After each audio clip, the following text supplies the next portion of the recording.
Also, what is my fish doing? I didn't want to be wrong. Because I didn't know if that was like a flavor, but I tasted woodsy. I am ready.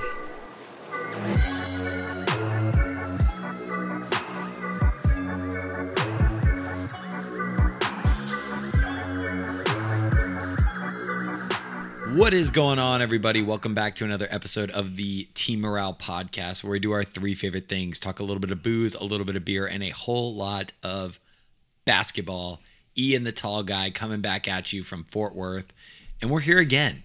We're still here. Haven't gotten rid of us yet. Not yet, but we're here again with another just historical podcast, another rankings podcast, another comparison podcast. We know that you love the rankings podcast, and trust me, no one loves them more than I. Yep, and we're back with our top 5 shooting guards of all time. The point guards one got a lot of likes. You guys seem to love it, and we're here back again with the shooting guards one. Yes, we are here. We're going to break down. Each of us have a top 5 shooting guards list, and then we each have our honorable mentions. And I'll be honest, shooting guards was not easy. Oh, it was way harder than point guards. Absolutely brutal. I left people off my list, and I'm like, I just feel like a sinner. I'm like, oh my gosh. Well, you're good, but you didn't make the list somehow. Just not good. But guys, feel free to reach out. Like, send us your own lists. Tell us if our lists are right or wrong. Like, we'll be posting our lists on social when we do these and when you guys hear these, and just let us know what you think, whether or not we're right or wrong, who we left off, who Mitch just got horribly wrong with his number one. I'm willing to bet that you and I have the same number one this time.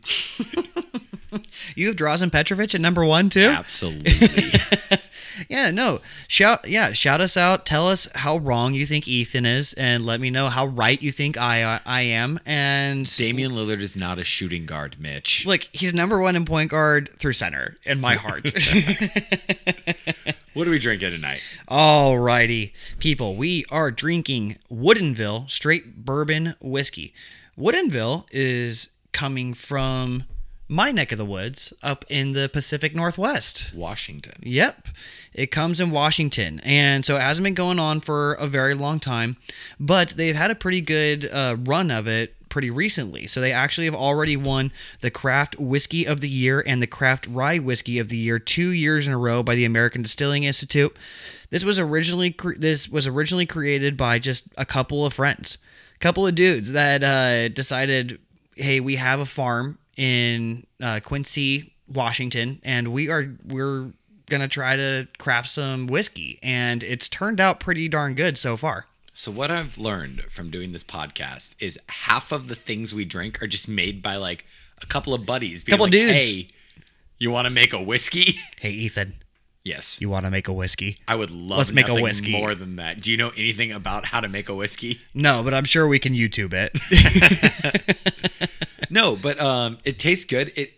I think it tastes oaky.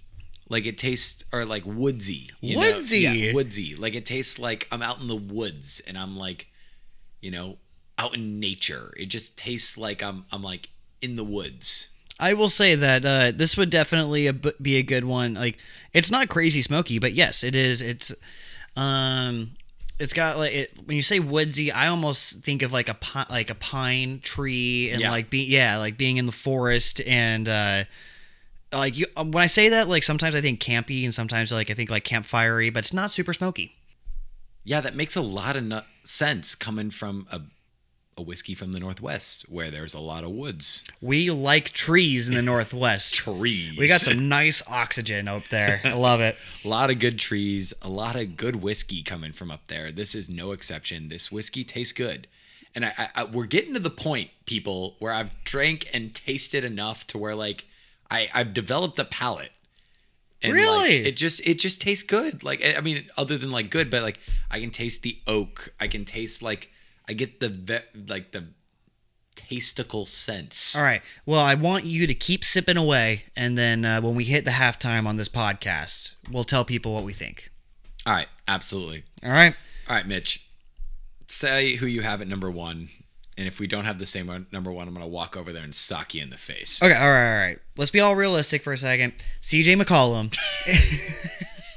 is a great shooting guard. I'm sorry, fans. You guys have reached out and asked us to talk less Blazers. I've tried. I want you to know I've tried. No, of course, it is one Michael Jordan. I would agree. It's one Michael Jordan. Michael Jordan at number one. Yes, the my GOAT personally, but the guy that you have to at least have number two on your list of players all time. Michael Jordan, it's easy. It's simple. It's Michael Jordan. He dominated. When he was playing basketball, nobody else had a turn. Nobody else could beat him. Very many teams came really close because I would actually make the argument that the 90s had one of the best collection of basketball teams and some of the best top-tier talent that we've ever had. But no one could beat Michael. And that just goes to show how great Michael Jordan was. Yeah. I mean, 6-time NBA champion, 6-time finals MVP, 5-time NBA most valuable player, 14-time All-Star, 3-time NBA All-Star game MVP, 10-time NBA All-Star, NBA first team, 1-time NBA second team at the tail end of his career, a NBA Defensive Player of the Year, 9-time NBA All-Defensive First Team. He was the Rookie of the Year. He was the NBA Scoring Champion 10 times. The 3-time NBA Assist Leader. Do I need to keep going? Oh, I'll throw in 2-time Dunk Champion. Dunk Contest Champion. I mean, the stats... I ran out of breath there like 3 times. The stats go to show, so... Rattling off these stats.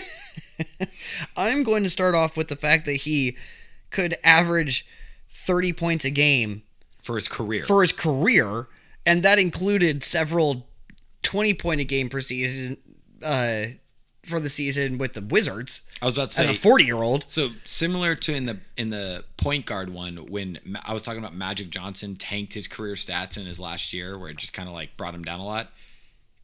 Michael had 2 of those years where he kind of like he averaged 20 and 22 points a game, but like. He still averaged 30 points for his career after tanking his stats a little bit the last 2 years he played for the Wizards. Yeah, dude. Jordan was just wild. I mean, the fact that a dude can average 30 points a game on 49% from the field and 6 rebounds, 5 assists, he's just like he did everything. He did everything. There was not a single thing in that guy's catalog that he could not do. He had a year where he averaged 37 points a game. How crazy is that? 87. How crazy is that? That's average, meaning like there were he routinely scored above that, which means he was routinely scoring almost 40 points a game. By the way, people, that was pre-prime Jordan. You said that was 86, 87? That was 86, 87. 86, 87 was I'd have to look back in it. That was his third year. I was going to say I think that's his third season in the NBA. The Bulls didn't have anyone on their team at the time. And he backpacked that team to the playoffs at the tune of 37 points a game, which nobody at that point was putting up 25 points a game, let alone 37 points a game. He averaged 30 points for his career. Let me count. 1, 2, 3, 4, 5, 6, 7, 8 times. And one time was 29.6. So if you round up... That's ridiculous. Dude, he's so good. I think that I feel like we could sit here and talk about how great Michael Jordan is for a long time. Just the fact that he was an MVP and DPOY in the same season. That's never been really done by like a guard. It's now been done by Giannis and Hakeem also. But Michael was a different breed. He's just a different breed of person. And I think that we can all agree that he was the number 1 shooting guard of all time. Yeah, and... not even close. I would argue that you and I have the same number 2. Okay. Why don't you hit me with who it is? I have one Kobe Bryant at number 2. And growing up in LA, and I'm just going to assume you have Kobe Bryant as your number 2 as well. Same as the point guards, we don't know each other's lists. Yes. I have Kobe Bryant as number 2. Probably the man that has broken my heart more than any man I hope ever will. He really was Michael Jordan in a different jersey, and he did everything that Michael did, where he was just one of those guys that was amazing at everything and didn't have maybe he could have passed a couple times more, but you could make the same argument with Michael. Yeah, I mean, growing up in LA, like it was hard not to know about Kobe. I will admit at this point in my life, a little shamefully, I grew up a big Laker fan, and then one day I was like, and then yeah, one day I was like, nah, go Mavs, and then I've been stuck with the Mavs ever since. I was also like 6 when I decided that, but like first 5 years of my life, I remember watching Kobe. Not necessarily remember, but I remember growing up being very fond of Kobe. Guy's a stud. Oh yeah, Guy. I mean, we talked about Michael averaging 37. Kobe averaged 35.5 one year in a league that was, this was 05-06, which I would argue was a little bit more talented than the years that Michael played. You could definitely make that argument. If I was to play devil's advocate, I could make the argument that that was the year the Lakers were bad and he kind of had to chuck, which was the same thing that happened with Michael when he averaged 37 a game, though. Yeah. Like the team, like when your team isn't that great and you're an amazing player, you're going to shoot more and your stats are going to be crazy high. And that's exactly what happened with both Kobe and Michael. But yes, he averaged 25 points a game for his career. He averaged 4.7 assists, which is more than I thought, and 5.2 rebounds. Just, you know, he was Michael after Michael. He wanted to be Michael. He was Michael, 5-time NBA champion. Just an absolute legend in the game. I mean, MVP, 4-time scoring champ, 4-time All-Star Game MVP, which is now named after, it's now the Kobe Bryant MVP award for the All-Star Game. I mean, he's probably one of those guys that just like, he didn't have an off switch. So like when the All-Star Game came around, everyone else was loafing it. And he was like, no, this matters. as competitive as they come. Oh, they really are. He really is. In 2-time finals MVP, he was not rookie of the year though, which is interesting. He averaged only 7.6 points a game his rookie year. He barely played his rookie year. I'll say that the thing that like always takes me back and like kind of surprises me. I see this all the time, but every single time I'm like, oh wow, 12-time all defensive team. Yeah, no, that guy was a dog on defense. Yeah, that guy was. I mean, because that's one of the big knocks on Kobe versus Michael was like everyone thinks of Michael as this great defender, and like no one remembers Kobe is one of the greatest defenders at the guard position in NBA history. Dude, it's hard to be on an all defensive team. It's even harder to be on an all defensive team 12 times. 12. Yeah. Well, and he averaged 36 points or 36 minutes a game for his career. Yeah, he was not a guy that liked to sit out. Which was tanked because he averaged 15 minutes a game his first season and 28 his last season. Wow. So I mean, I'll read some of these minutes per game. 37, 38, 40, 38, 41, 37, 41, 41, 41, 39, 37, wow. 39. And then it kind of tapered off because he got hurt. 34, 38, 38, 40. Like to average 41 minutes per game multiple times. Dude, if a guy played, I'm willing to bet that you can find a person that plays more than 40 minutes a game right now. Like so far in this season right now. I don't think you could find probably not. That's we could, again, like with Michael, we could sit here and talk about how great Kobe is.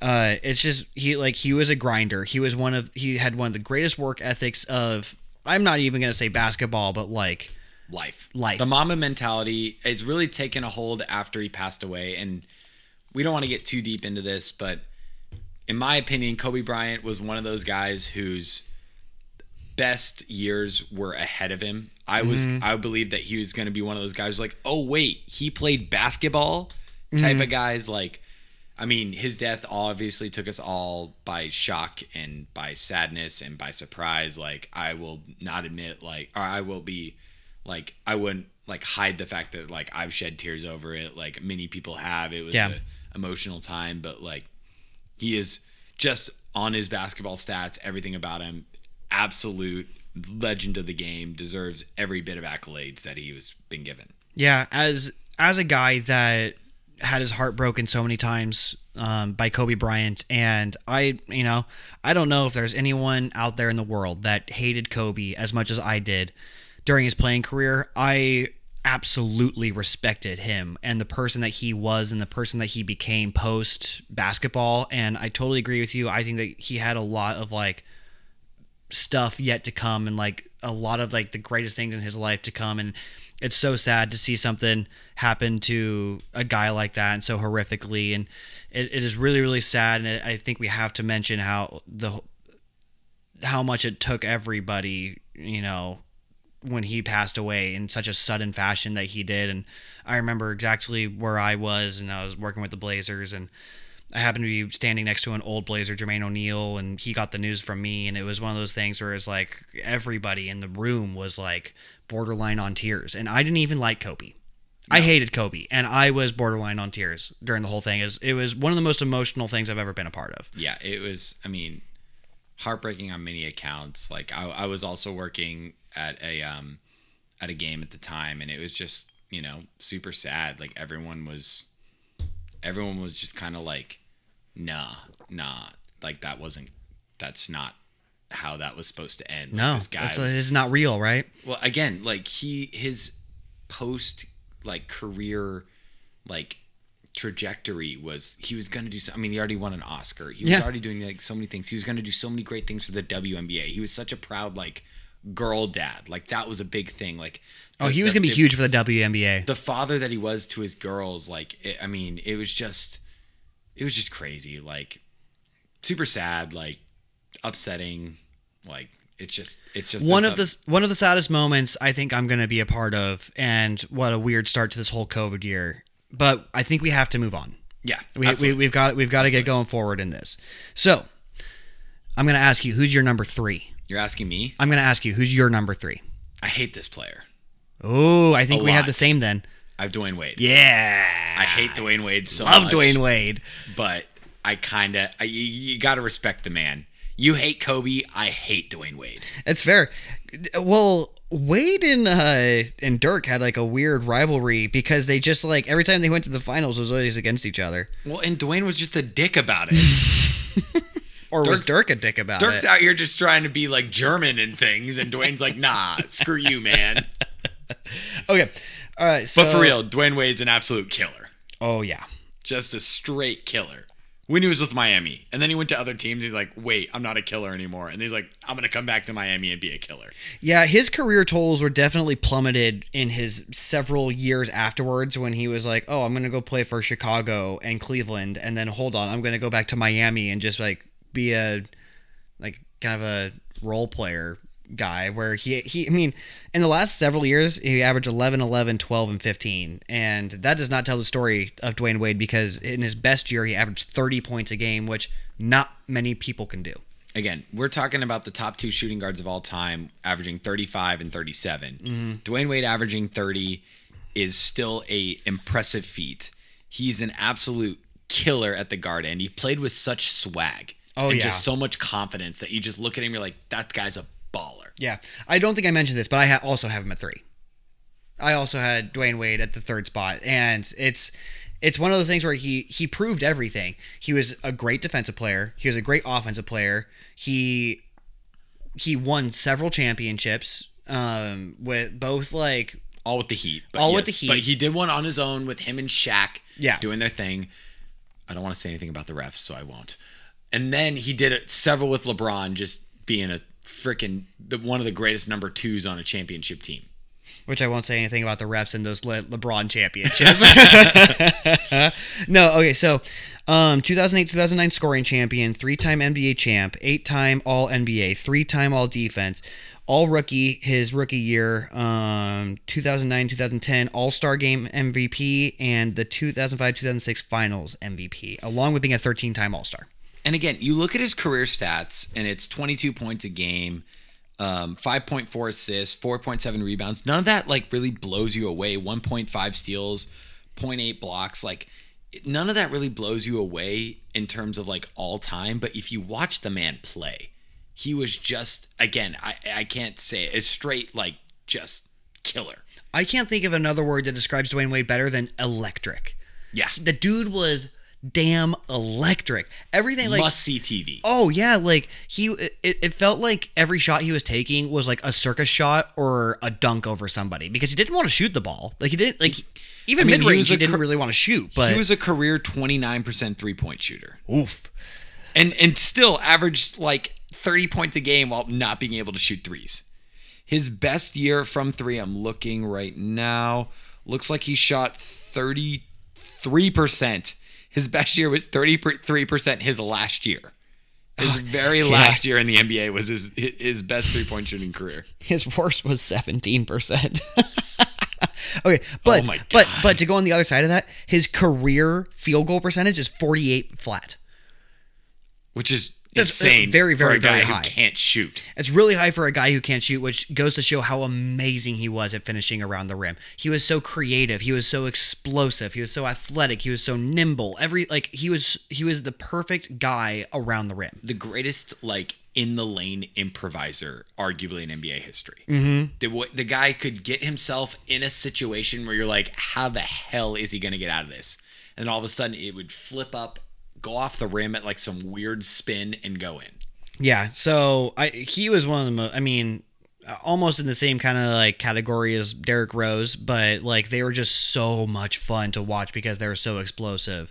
And because he was our era. We talk about there are some guys that are our era, like Kobe and Dwayne Wade were both our era, but like Michael Jordan wasn't. He was our era, and he was one of the most fun guys to watch. I always remember trying to tune in to watch Dwayne Wade especially pre-LeBron. I loved Dwayne Wade. Yeah, and I have to give him a shout out on the defensive end, averaging 0.8 blocks for his career, averaging over a block a game. 1, 2, 3, 4, 5, 6, 7 times. He averaged over a block a game from the shooting guard spot. That is not easy. Like one of the best shot blocking guards in NBA history. I know John Wall likes to claim he's the best shot blocking guard in NBA history. Dwayne Wade deserves some recognition. He averaged 1.3 blocks twice in his career. Yeah, that's crazy. And while also being able to average over a steal a game for most of his career, including he averaged 1.5 for his career. Yes, including two back-to-back years where it was 1.9 and 2.1 steals per game. Like he was very, very good defensively, and along with being an electric offensive engine. Yeah, just super fun to watch. All right, so we're the same through three, which I'm kind of surprised at because we were not the same through three in the point guard situation. We were not. I do think that this is kind of a top three like shooting guards. I think that like a fairly consensus is that these guys are some of the top three. I'm guessing we go different at number 4. Who do you have at 4? Number 4, I have a guy that not a lot of people even consider him to be a shooting guard, which is Allen Iverson. I have him at 5. You have a 5? I have him at 5. So a lot of people actually forget that Allen Iverson was the shooting guard on all of those 76ers teams where they were really good. And Aaron McKee was very typically their point guard, who was more of a defensive-minded pass-first point guard. And Allen Iverson played the off-guard spot, which is why you see a lot of highlights of him going up against MJ, actually. So Allen Iverson, for me, is the number 4 shooting guard of all time because he was just so good at scoring. He's one of those guys where it's like he wasn't of the era where you could pull up from anywhere, kind of like Dame and Steph, but he pulled up from 3 way more than anyone else did at the time, and he had one of the most killer crossovers that the NBA will ever see. I mean, if not one of the greatest ball handlers in the history of the NBA. Which is weird from the 2-guard spot. Yeah, absolutely. Just an absolute ankle breaker. He averaged 30 points per game in his career. Let's see, 4 times, and averaged 26 a game for his career, which again, like most of these guys, was a career tank. Like his numbers are tanked by the end of his career, averaging 13 points a game for a couple of years. So like just absolute crazy numbers. Averaged 2.2 steals for his career. Oh, wow. Averaged 2.8 was the highest. He almost averaged 3 steals a game one year in 2001, 2002. So 1 year he averaged 2.8 steals and then 31.5 points, 5.5 rebounds, and 4.5 assists. So, if I'm counting this correctly, 11 straight seasons of 1.9 steals per game or more. You would be correct. That is holy cow. That's crazy. That's nuts. I didn't even think about that. I think that he probably was a beneficiary of some like really good defensive teams with those 76ers that were like centered around Dikembe Mutombo and Aaron McKee. Raja Bell was on a lot of those teams too. Almost like Steph Curry was on some Warriors teams that were really great defensively, and he could probably take a lot of chances to go after steals and whatnot. But still, to be able to be that efficient at getting that many steals, to average 2.8 steals per game is wild. Absolutely nuts. And he had a dog in him. Oh yeah, that guy had some fight in him that was like nothing else. Let me read you his minutes per game. We talked about this with Kobe, right? 40, 39, 41 and a half, 41, 42, 43.7 minutes per game. 42 and a half, 42 and a half, 43, 42, 42, 42, 42, 41, 36. Took an off year. Just kidding. He's back the next year. 41, 37, and then dumps off at 29, 2010 for 30. Dude, his last or 37. year, last year he put up 31.9. So for those, I mean, that's 1, 2, 3, 4, 5, 6, 7, 8, 9, 10, 11, 12, 13, 14, 15 years of his career averaging more than 40 minutes per game. That's ridiculous. Wow, that is ridiculous. I don't think I've ever heard or seen that stat. Like we were talking about with Kobe, I think that you would be hard pressed to find one person that's averaging 40 minutes a game in today's NBA so far through this season. There's only 48 minutes in a basketball game. Yeah. I mean, without overtime. So that year he averaged 43.7. He took 5 minutes off a game the whole year. That is crazy. That is nuts. That is crazy, dude. Yeah, so I don't think I've ever seen that before. We were looking at the stats for the first time as we're going here. That is nuts. I think AI is going to go down as the guy that was like the I don't practice guy. Like a lot of people are going to think of him for his bad attitude, but not enough people think about him for how good he was at defense, how hard of a worker he really was, and how much he really like gave a damn for every single game to be able to average 43 minutes a game for an entire season. Oh, that guy was competitive. He was competitive, and he had real heart, and he was one of the hardest guys to stop in the NBA, bar none, in the history of the game. Not even close. I have to throw the stat out there. There was 1 year where he averaged 27.8 shots a game. Well, he also liked to shoot. I think that should be noted. 2001, 2002, he averaged 27.8 shots a game. I think it should be noted that Allen Iverson likes to shoot the ball.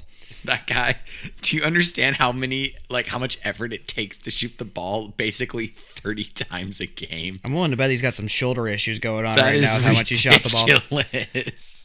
All right. I think that's enough of Allen Iverson. Before we go into our next player, let's take a break and revisit this whiskey here. All right.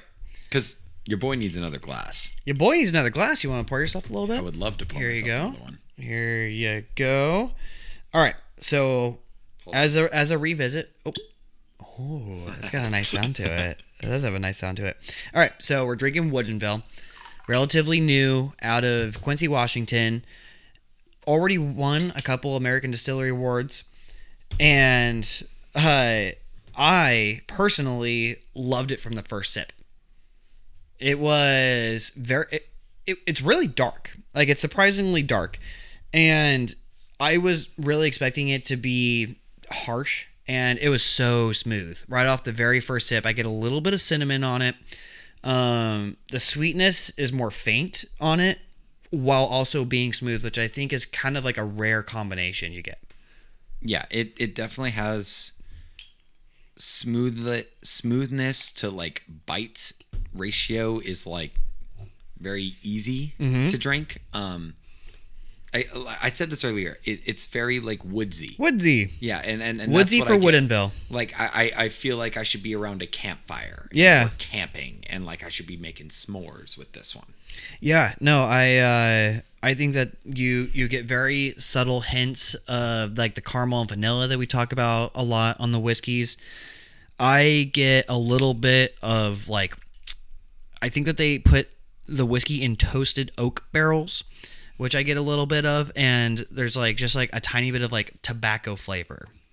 Just a little bit of tobacco that I get. I don't really think of tobacco, but I can see that. Yeah.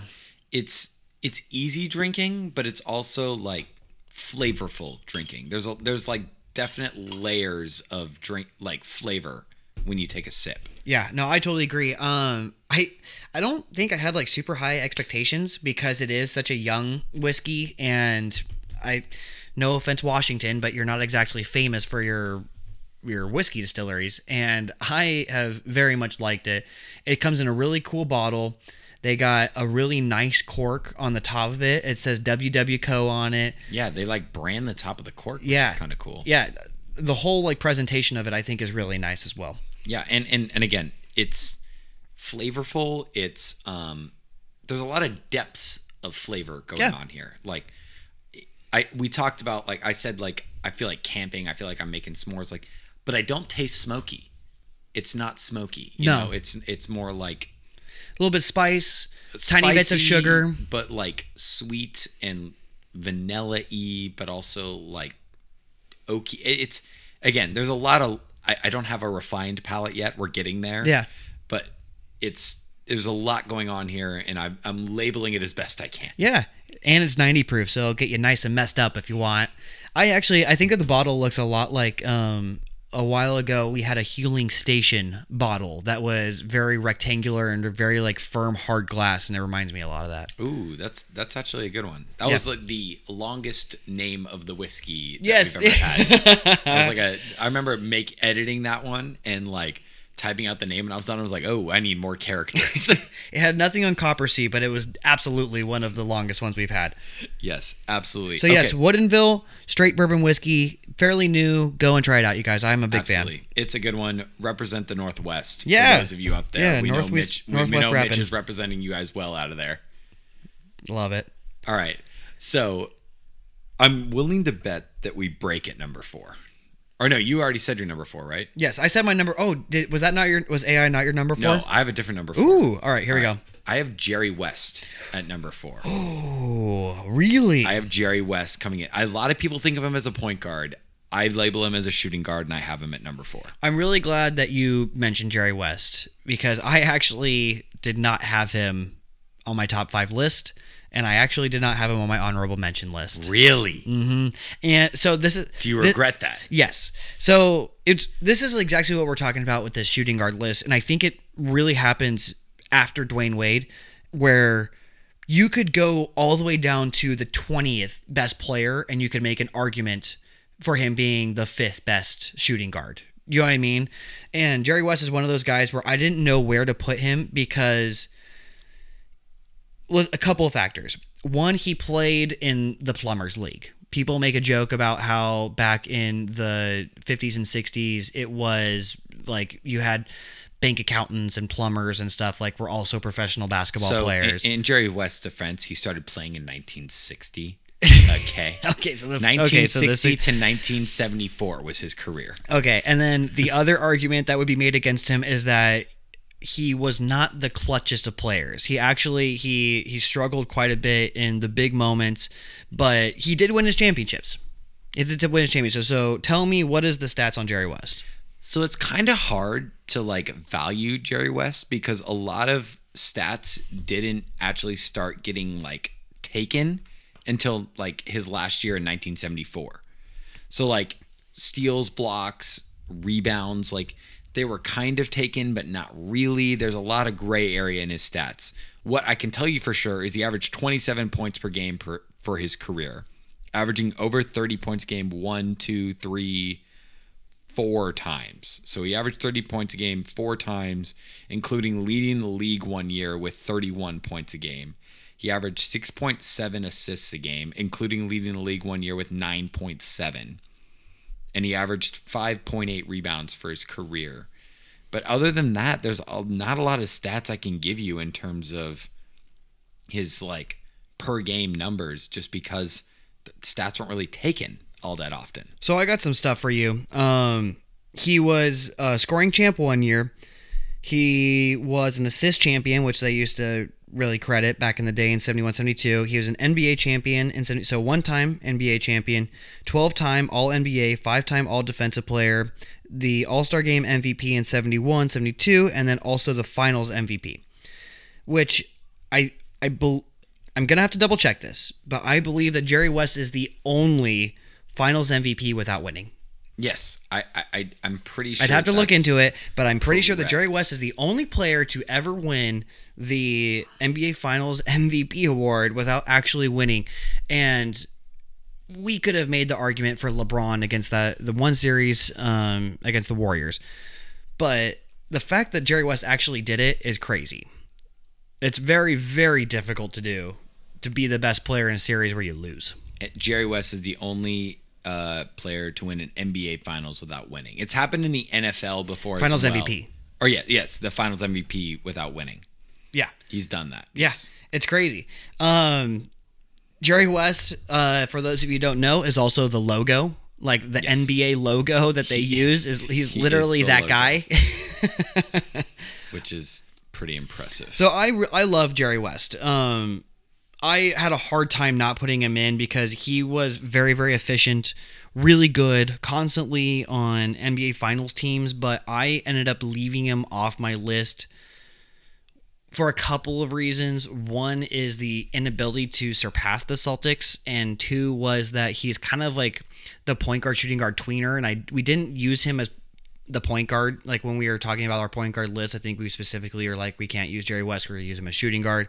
But to me, he was kind of both. I don't know. I wish I almost had him, but I decided not to. Again, this just shows how tough it was on the shooting guard list. I had him at 4. I don't regret having him at 4. I have him above Allen Iverson. Mm-hmm. So we've exhausted my 5. Yeah. Oh, all right. So you had Allen Iverson at 5. So my 5 were Jordan, Kobe, Dwayne Wade, Jerry West, Allen Iverson. And just to show how high above the first 2 were, I went Jordan, Kobe, like one name, and then I had to go Dwayne Wade, Jerry West, Allen Iverson. Yeah. Like we're on the one name basis, and then we had to explain by 2 names. Yeah. Then we had How big of a gap it was between 2 and 3. All right. At my number 5, I have the guy that is probably widely considered to be the number 2 shooting player of all time, which is Ray Allen. Really? Mm-hmm. So I left him off my list. Off honorable mention and everything. Off honorable mention and everything. And that's, again, how tight it is. Yes. I'm going to go into some of the other guys that we could have talked about at some point, but I still have 2 more honorable mentions that I can mention. Oh, I have all 3 of mine. I have all 3 of I have mine all as 3 of well. mine as well. Okay, I want to dive into Ray Allen real quick. So Ray Allen has been really good was really good for a long time. Ray Allen obviously won his 2 championships. He won with the Celtics, he won with the Heat. And he is the second greatest shooter of all time. I would say Reggie's 3, I'd say Ray Allen's 2, and I'd say Steph is number 1. And when you're talking about Clay in that list somewhere, but yes. Yes, you probably have Clay in that list somewhere. Ray Allen is a Hall of Fame player. He is a 10-time All-Star, 2-time NBA champ, 2-time All-NBA player, and the All-Rookie of the Year. Part of me is regretting a little bit not putting Jerry West over him, but I think that Ray Allen needs to be mentioned because he is the definition of a shooting guard. Yes, that guy can shoot. Other than Steph Curry, and I would argue 2 or 3 more players, there's not a guy I would rather have shooting the ball. I mean, that one shot when he was on the Heat, when Chris Bosh threw it out to him, it goes down to one of the clutchest shots in the history of basketball. Yeah, he's one of those dudes where he is just constantly clutch, and he never complained. He was a consummate professional, super hard worker, always kept his body right. He shot 40% from 3 for his career, all the way back to when he was with the Bucks, and he was shooting 35%, which was his worst percentage ever. He's just great. He was really, really good at shooting. I mean, I don't know if we need to harp too much on Ray Allen because we have a bunch of other guys we need to talk about. But Ray Allen was one of my favorite guys growing up. And shout out to my buddy Anthony, who loved him and is one of his favorite players of all time. Yeah, Ray Allen's fun to watch, fun to look up his highlights. He is a clutch shooter. Again, has one of the clutchest shots in NBA history, and then you're like, oh wait, Ray Allen shot it? Of course he made it. Yeah, of course he made it. Like, of course. That's just it's Ray Allen. Yes. Like, absolutely. So we've both exhausted our top 5, yes. correct? Let's hit our, and none of us have hit any of our honorable mentions. So I'm willing to bet that my first honorable mention you don't have on there. So do we have the same top 5? No, I had Ray Allen, and you had Jerry West. You're right. Okay. Outside of that, you had AI, Wade, Kobe, and MJ were all in the top 5, which I think is very fair. Yes. So who did you have your first honorable mention? I'm going to say that like he's the first guy that came to my mind, and I had a hard time putting him in the top 5, but it does come from some bias. It's Clyde Drexler. I have him as my first honorable mention. Okay, I good. have Clyde Drexler as my first honorable mention. Clyde Drexler is forever going to be known as the guy that was really good but wasn't Michael Jordan. Yes. Like that's kind of what his career came out to be, but he was a champion in college. And he was a champion in the NBA, and he was a member of the Dream Team, and he was just really good. And it was the exact type of player that you're looking for back in that era, which is a crazy athletic playmaking too. Any basketball player that they call Clyde the Glide is just, you can just think of as smooth. Oh, yeah. Like, and that was his game. His game was just so smooth. He was always in control. He was always a step ahead of the guy guarding him, and just everything he did was just so smooth and silky and just athletic, but not overly exertive, and everything just kind of like flowed for him. Yeah, and like, so he's one of those guys, his stats aren't crazy. I mean, he averaged 20 points a game. He averaged 2 steals a game. 5 assists and 6 rebounds is pretty high. He's one of those guys, like, everything came really naturally to him. I actually have some pretty fun Clyde Drexler stories that maybe we'll get to at some point. But he was always such a great guy to the city of Portland, and like represented like us really well, and was so good. He had some of the greatest highlights that I've ever seen. Like he could dunk from the free throw line. He, like, his favorite thing was to tuck his legs back whenever he went up to dunk it. I loved Clyde Drexler, and he, to me, was the second best shooting guard in the era of shooting guards.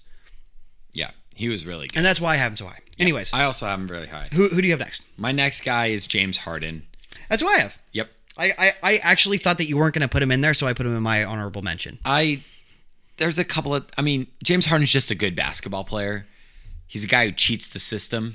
I mean, he averages 7.6 rebound or free throw attempts a game. Mm-hmm. And in my opinion, that's not necessarily being good at basketball. It's being good at drawing fouls, but that's neither here nor there. The guy averages 25 points a game, and he averaged 36 points a game a couple of years ago, which is ridiculous. Yeah, it's impossible. Honestly, I thought about putting him in my top 5, but I didn't, just out of spite. And I thought for sure out of spite we're going to leave him out of honorable mention. No, I mean, he led the league in assists twice. Yeah, he's good. He's good. He's good at offense. He's great at offense. I don't think anyone here needs to know how great he is. He's not that bad at defense. He averages 1.6 steals per game. He's averaged more than 1 steal per game all but 1 year of his career, and that's this year, which is 0.9. Yeah. Look, the dude is obviously good at basketball. He's averaged figured out 2 steals a game once and 1.9 twice. I don't think anyone's figured out the science of basketball as good as James Harden has. He's the Floyd Mayweather of basketball. Where he's not 100%. He's not a good boxer, or he's not a good fighter. He's a good boxer. Yes. He's not a good I don't know. He's not the greatest athlete in the world. He's not a good baller. He's a good basketball player. Yes. You know? That's just how it is. If he showed up to your average gym and was crying for fouls all the time, nobody'd give it to him. Don't get me wrong. He'd cook people in your average gym. But if they're playing 5-on-5 with NBA players, Harden would get cooked. Yeah. But he plays the game of basketball where fouls are a thing. Yeah, exactly. Okay. Let's move on. Yes. My next honorable mention is one of the clutchest guys and so much fun to watch. God, we have the same guy. Really? Reggie? Oh, I have T-Mac. Ah! We could argue the same guy, though, because I have T-Mac, very clutch, very fun to watch. You have Reggie, very clutch, very fun to watch. There's a really high chance that I have T-Mac in my top 5 or honorable mention for small forwards. I wanted to put Reggie on here because I don't think Reggie gets a whole lot of love. His stats aren't crazy high. Reggie Miller, to clarify. Explain. He made it to the finals several times, made it to the conference finals several times. He was always a winner. He was always a clutch shooter, and he was so entertaining. The whole choke thing with Spike Lee and stuff, love me some Reggie Miller. There was not a more petty basketball player than Reggie Miller. Yeah, probably. That being said, there's not a more fun player to watch if you were rooting for him than Reggie Miller. And to go off T-Mac, you can argue small forward, shooting guard. The guy's a baller. Mm-hmm. He's a baller. I mean, let's see. 3-point field goal percentage, 39.5%. For Reggie Miller or T-Mac? Reggie Miller. Okay, I'm sorry. I'm talking Reggie still. So, Reggie, OG great 3-point shooter, OG great shot creator. And I love me some Reggie. Tell me about T-Mac. I mean, the guy's just a baller. Yeah, he is. He dunks on people. He shoots over people. He gets buckets. He was the Kobe, Michael Jordan store-bought version, like the name brand version of Kobe and Michael Jordan. Yes. You know what's funny is that our two guys have two of the greatest individual comebacks in NBA history. That's why when you said clutchest players, I was like, oh, we're talking same guy. But no, we're talking two of the greatest comebacks in NBA history. It's funny. It's very funny. All right. Right before we take off, I want to do a short shout out to a lot of the guys that we could have considered in this group. Yes. So shooting guard was hard, y'all. There were some people out there that we left off, and I didn't make this list. Mitch did, but there were some people that were tough to leave off. Yeah. Okay, so here's just a quick list that I came up with of guys that I thought about but couldn't put in there. Pistol Pete, Klay Thompson, Mitch Richmond, Manu Ginobili, Earl the Pearl Monroe, George Gervin, and Brandon Roy. All dudes that were multi-time All-Stars, amazing basketball players, great shooters, great defenders, whatever you want to say. Manu Ginobili, one of the greatest international players of all time. It was very, very difficult to break down our shooting guard list. You're not wrong when you said earlier that you could look at the top 20 and you could make a case for each of them to be on this list. It was tough. And so more the reason for you guys to reach out to us, let us know what you think we got wrong. If there's someone we left off our list, please let us know. We'd love to debate. We love talking basketball. We love talking drinks. If you've tried something that we've drank before, let us know what you think. We are just out here trying drinks and talking sports. We're two guys in our 20s. Let us know what you think. We're open to criticism. We're open to debates. We like talking it. Yeah. Hey, if you want to have a cameo on the pod, let us know. Cheers, brother. We're all about the fans here. All right, cheers.